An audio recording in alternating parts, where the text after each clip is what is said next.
Hello everyone.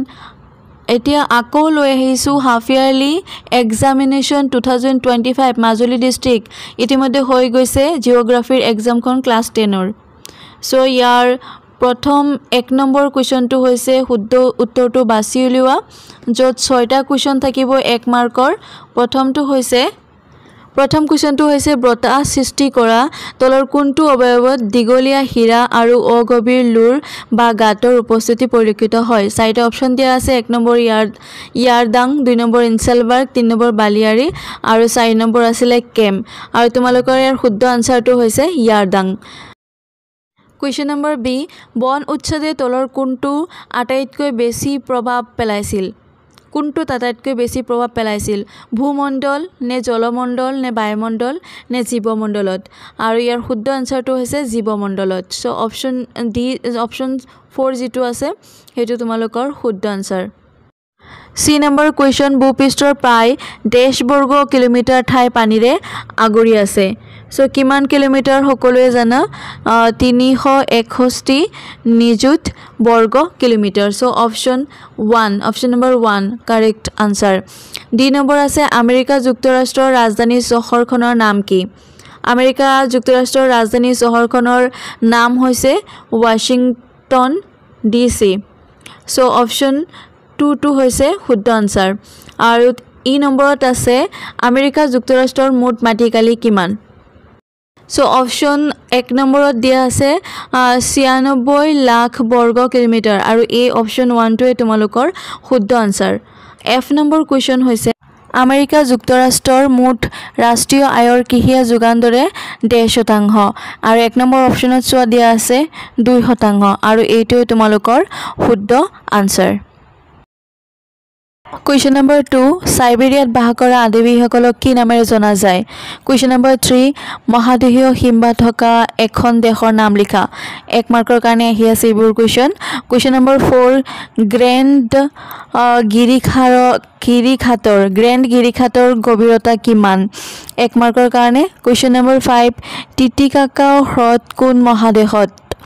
Question number 6 acid বৰষুণ কি Question number 7 America যুক্তৰাষ্ট্ৰৰ অঞ্চল কোনটো অঞ্চল কৃষি কাৰ্যৰ বাবে উপযোগী Question number 8 ভূ আকৃতি গঠনত অন্তস্থ প্ৰক্ৰিয়াৰ ভূমিকা কি এটো 2 মাৰ্কৰ কাৰণে আহিছে Question number 9 সেউজ গৃহ গ্যাস কেটাৰ নাম লিখা Question number 10 আমেৰিকা যুক্তৰাষ্ট্ৰৰ কৃষি বলয় সমূহ ভাগ কৰাৰ মূল ভিত্তিসমূহ কি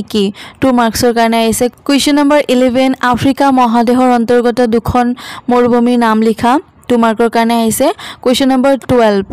গিৰিপথ বা শৈলপদী হিমবাহৰ সংজ্ঞা দিয়া 2 মাৰ্কছৰ কাৰণে সো Question number 7 লৈকে 1 ৰ পৰা 7 লৈকে 1 মাৰ্কৰ আহিছে আৰু 8 ৰ পৰা 2 মাৰ্কছৰ কোৱেশ্চন দিছে Question number 13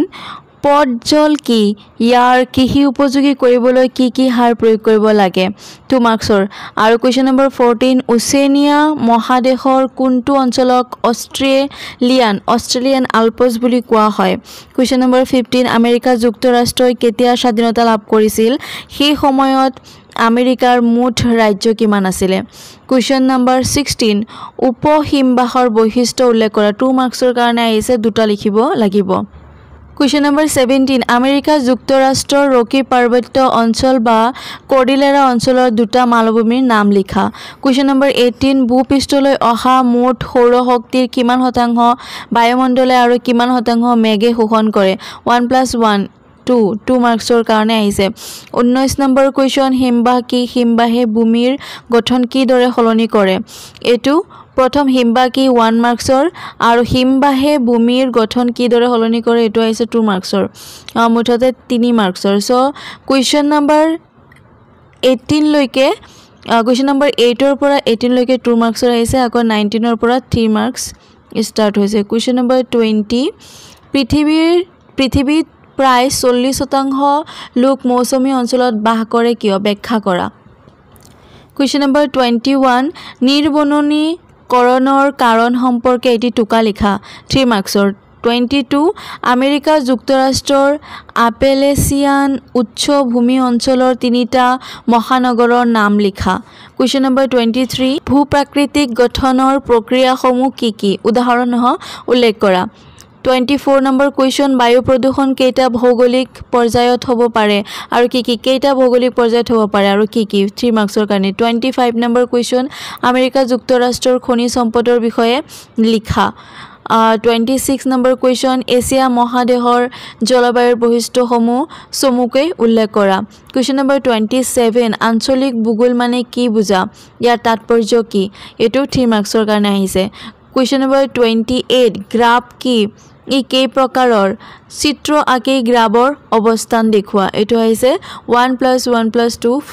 4 মাৰ্কছৰ কাৰণে কুৱেশ্যন নম্বৰ 29 পৃথিৱীৰ সকলো অঞ্চলৰ পৰিৱেশ কিয় একে নহয় চমুকৈ লিখা 4 মাৰ্কৰ কুৱেশ্যন নম্বৰ 30 ভূপ্ৰাকৃতিক গঠন অনুসৰি আমেৰিকা যুক্তৰাষ্ট্ৰক কেইটা আৰু কি প্ৰাকৃতিক ভাগত ভাগ কৰা হয় কি প্ৰাকৃতিক ভাগত ভাগ কৰা হৈছে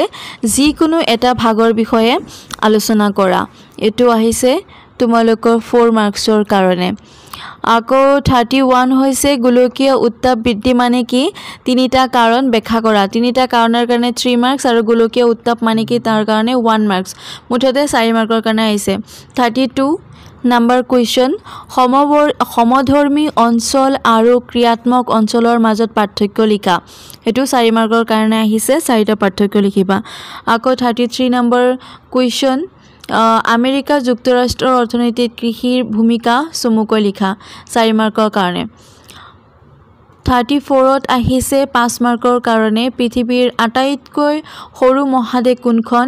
ইয়াৰ এটি ভৌগোলিক আবাহ দাঙি ধৰা সো এইখিনি আছিলে মাজুলী ডিস্ট্ৰিক্টত ইতিমধ্যে অৰ্থাৎ আজি হৈ যোৱা জিওগ্ৰাফিৰ ক্লাছ 10ৰ পেপাৰখন আশা কৰিছো তোমালোকে ইয়াৰ পৰা অলপ উপকৃত হবা তোমালোকৰ সকলোৰে এক্সাম ভাল হ'ব বুলি আশা ৰাখিছো আজিলৈ ইমানেই ধন্যবাদ